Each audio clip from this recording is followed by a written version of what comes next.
Are we having fun so far? Make some noise if you've laughed so far tonight. All right, let's keep that energy going. Your next comedian is a headliner at Hilarities, one of my favorite comics in the city. Give it up for John Armstrong, everybody.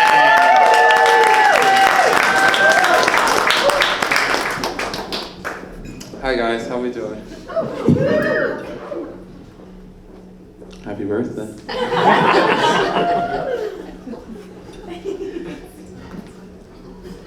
I like how Mickey shit on your cowboy hat and then ended his set with a fucking slavery joke. What the fuck? What kind of gaslighting was that? Like who can I pick on and shit on in the room? So when I tell my fucking racist slavery jokes during Black History Month at a black girl's fucking birthday party, it won't fucking sound like it's a... Wonder why gingers get shit, you soulless fuck. It's her birthday, what should I do? It is February. Me and Brian was back there cracking the fuck up like you got a lot of balls, that dude, man. Oh, fucking A, dude. I was wondering about that lineup. I'm like, why am I after Mickey? Oh, no.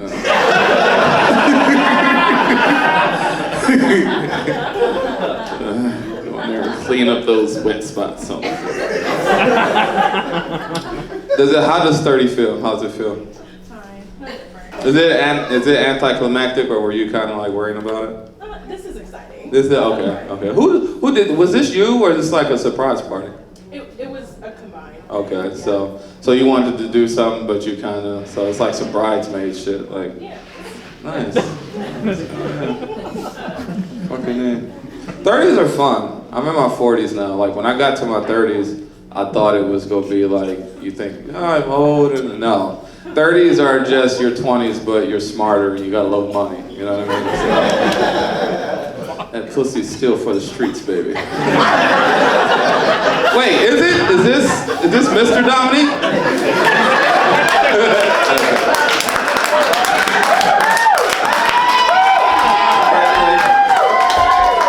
How long you guys been together? Year and a half? Nice. That L word going? Oh yeah. Nice. Don't get nervous. I'm not Mickey. I'm not gonna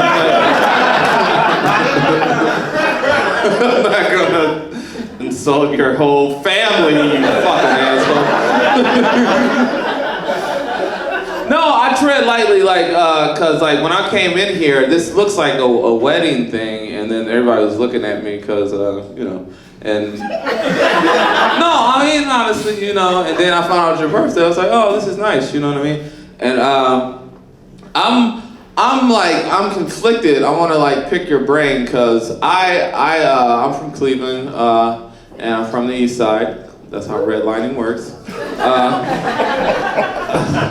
I live on the West Side now. I live right here, Edgewater neighborhood, Lakewood, and when you black and you kind of come into these white spaces, you know what I mean? You start you get a lot of white friends, a lot of white people around, and shit like that, and you get do a little different new white shit that you do, you know what I mean? Like having birthdays and event spaces, But I'm not shitting on it at all. One of the things I'm trying to do, I want to bridge the gap, you know what I mean? I don't know if you get this. I want to compare some notes. I don't know if you get this from your family, but when my family see me doing some quote white ass shit, they try to call you out on it. But we trying to elevate our black family to come out and do some of this white shit. This white shit is fun. If this was a black birthday, we would be in somebody's house in a fucking basement, and it would be dirty as fuck, but you gotta take your shoes off anyway. There's fucking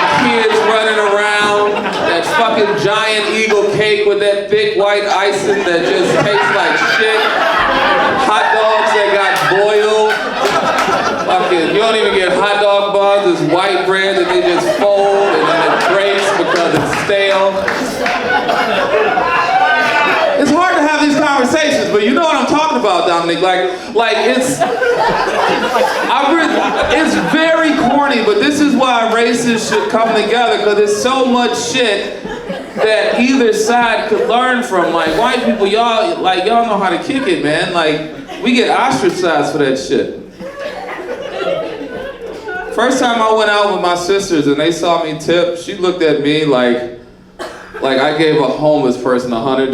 Like, why did you give them so much money? And I was like, that was 20% of the bill. It's like, you learn these different things when you go out, you know? This is nice. Are you still close to a lot of your family? You still got a lot of...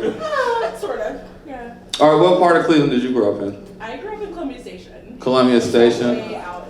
Oh, I've been there once. Ooh, that is get out territory. I did a show out there. Yeah, I got lost. It was, yeah, it's fucking woo. So you're already you're a degree removed already a little bit.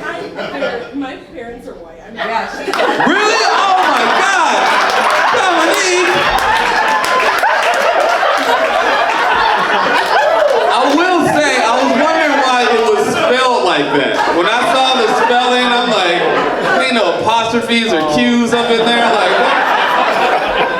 should have been at least 4 more letters long. Like, Dominica. Oh, that's cool. Adoption. Did they do like little shit like sprinkle into your childhood? Like this is your African American culture and a little bit. No. Are you her adopted sister? So did they adopt a Puerto Rican and a black girl? What is... You're white and black. Are you adopted as well? Yeah. God. Yeah, I was gonna say we're like the white. She's the whitest black person. Wait a minute. When did they adopt you? When you was like 16, you got a lot of little. You didn't get you ain't get what Dominique got. When did they get you? All right, yeah, because they got you was ready to run away from the adoption place, and they was like, all right, this one got a year and a half left. If you want to take her and Dominique, we'll give you her for free. No, but I honestly, like, we're laughing, but I try to make light of this, but I also try to like bring like it to the surface, because like black people, we come at each other too much for like what's perceived to be like white and black, you know what I mean? White people do this, black people do that, and I wanna, like, my girlfriend is white, so I'm going through this shit too, and they like take your nigga stripes away. They start taking, like, you ain't black enough. I wanna start a dating site where it's an interracial dating site, so it's like black guys who been with white girls, and then like black women who've been with white guys, and then we all meet up. And like then we date black people again, but we take the white shit we learned from white people. We go out on some dates. I can finally, you know how hard it is to find a black girl to go eat sushi with? I want to do shit like that. The botanical gardens, go get some steak that ain't fucking well done. She ain't yelling at the fucking waiter. How come my well done steak taking 30 minutes?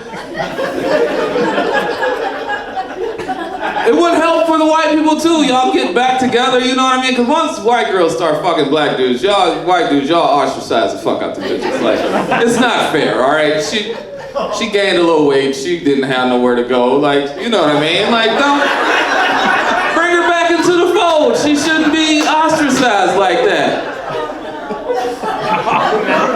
She knows some good songs. She know how to do the electric slide down, you know? Devil's eggs tasting better for some reason. Like, we all like to learn a lot from each other, huh? I don't know. Well, I'll do it. Let's do some jokes. So you're 30, Dominique. I'm 43. I'm gonna be 44 in April. I just dyed my hair yesterday. For everybody like, he does it? Yeah, I look like Cornel West before I put my hair dye in here. Vote for Brother Bernie.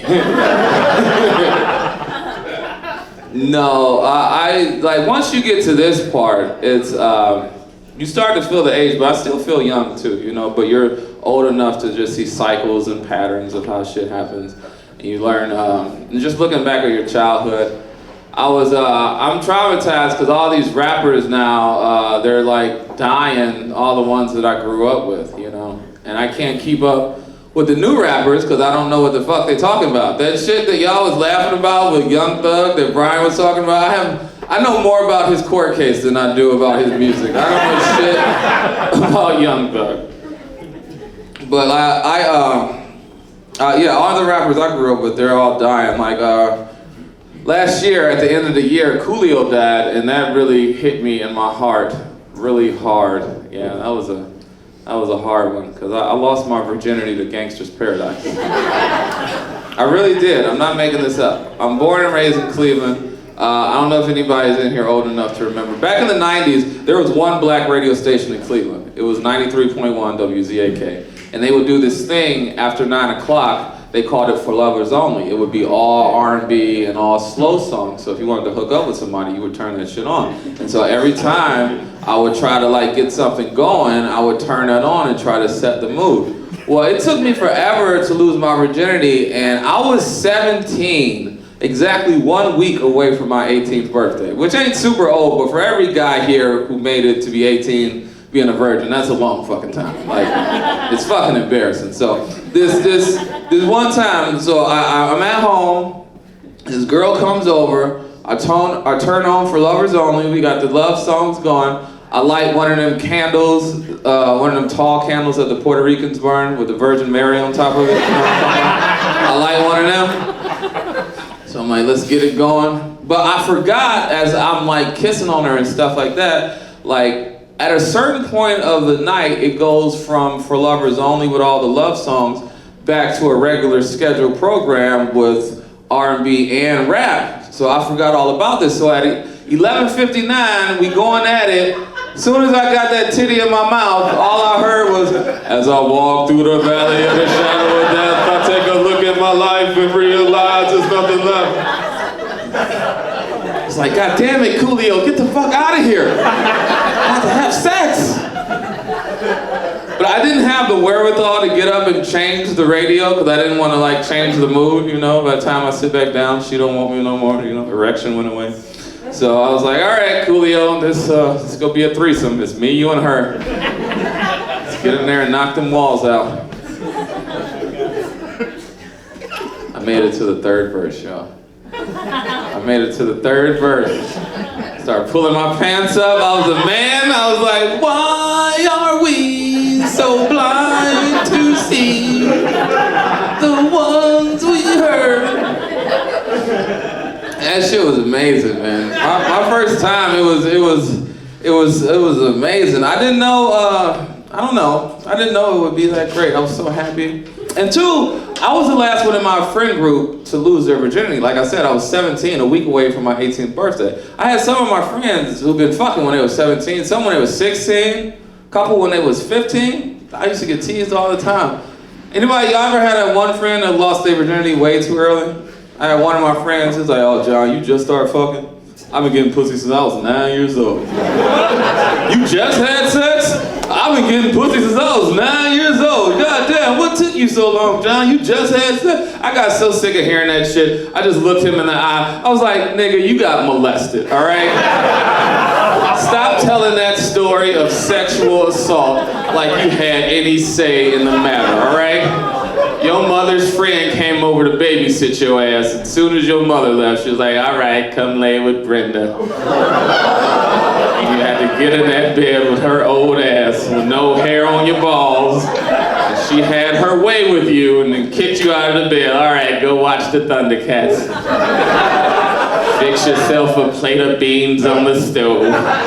You eat some old woman's dinner, traumatized. Trying to turn it into a story like you had something to do with it. Y'all girls wonder why y'all hook up with these fuck boys. They can't come unless your breath smell like Newports. Because we traumatized out here, right? When y'all think it just happens to little girls, like that is true for a handful of my friends, all right? Some fucking women out here who don't give a fuck, dude. Okay, I'm gonna do a quick one.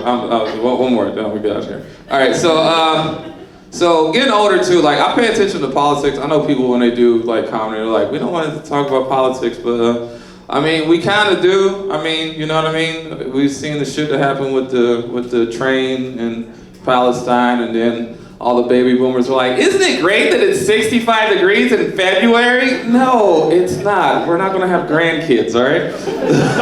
If one more person could, and I hate the winter, but if one more person come to me happy that it's 70 degrees in Cleveland during fucking February, this is a nightmare, y'all. This ain't what's supposed to happen. But it's hard with politics because none of the politicians really listen to us, and they just use shit as wedge issues. Like black people, we always voting for Democrats, but they just give us lip service, you know what I mean? Hillary Clinton, I got hot sauce in my purse, and that bitch, like, I voted for her, but it was funny when she lost. That's what the fuck. They just pander to black people, and then like, that was kind of funny. Like, that's what you got beat by that orange-haired bastard. But I get really scared because Joe Biden is so old. I know he ain't gonna make it to the next election. He just now. We all know he's not. All right. He don't even know that he's president. He's got one eye way too closed, the other one's way too open. It's like the fucking crypt keeper, dude. He wakes up in a coffin like, what are we doing today? Shut that balloon down like he was doing something. Take that, China! Like, it's a fucking balloon, dude.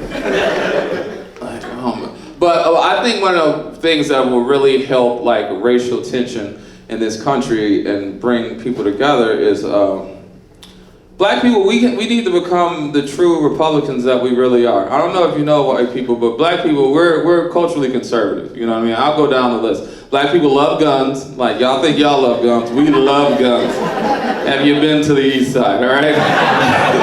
Still Vietnam over there, all right? That's why you grew up in Columbia Station, shit. We love guns. We love Jesus. We fucking love Jesus. Sunday is our shit, all right?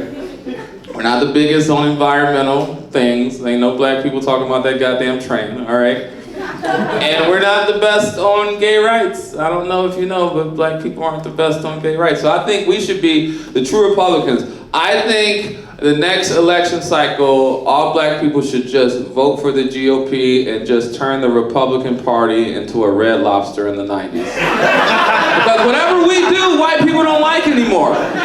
So we'll just treat it like the Olive Garden or Red Lobster or any other restaurant that y'all abandoned after 5 of us show up. And maybe that'll change this country and turn it around. Thanks so much, Dominic. Happy birthday, dear. Thanks for having me.